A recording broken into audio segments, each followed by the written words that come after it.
পুরো আইপিএল না খেলতে পারায় প্রায় ৭২ লাখ রুপির মধ্যে মুস্তাফিজ পাবেন মাত্র ১২ লাখ টাকা।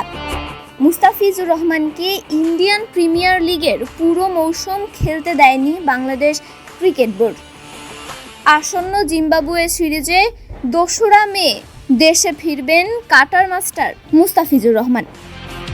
অনেক ক্রিকেট ভক্তের মনে প্রশ্ন, ইন্ডিয়ান প্রিমিয়ার লিগের ম্যাচে খেলে কত টাকা আয় করবেন ফিজ?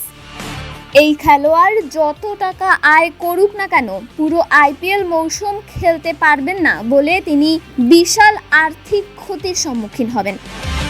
এবারের আইপিএলে চেন্নাই সুপার কিংস তাকে দলে আনে বেস প্রাইস ২ কোটি টাকায়।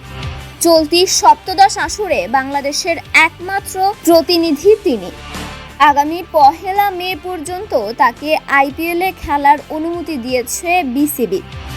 তাকে দ্রুত ফেরানোর উদ্দেশ্যে হলো ঘরের মাঠে আসন্ন জিম্বাবুয়ের বিপক্ষে টি-20 সিরিজ। পুরো মৌসুমে না খেলায় স্বাভাবিকভাবেই নিলামের পুরো টাকা পাবেন না টাইগার পেসার। আইপিএলের পারিশ্রমিকের নিয়ম অনুযায়ী গ্রুপ পর্বের ১৪টি ম্যাচ খেলার মতো অবস্থা থাকলে পুরো টাকাটাই পেতেন তিনি, আর ম্যাচ কম খেললে আনুপাতিক হারে পাবেন পারিশ্রমিক। সেই হারে প্রতি ম্যাচে মুস্তাফিজ ১৮,৭২,০০০ টাকার কিছু বেশি পারিশ্রমিক পাচ্ছেন।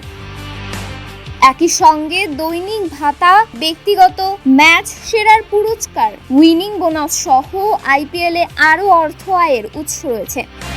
গ্রুপ পর্বের শেষে ৪ ম্যাচ খেলতে না পারায় ১,২৮,০০,০০০-এর কিছু বেশি অর্থ পাবেন ফিজ।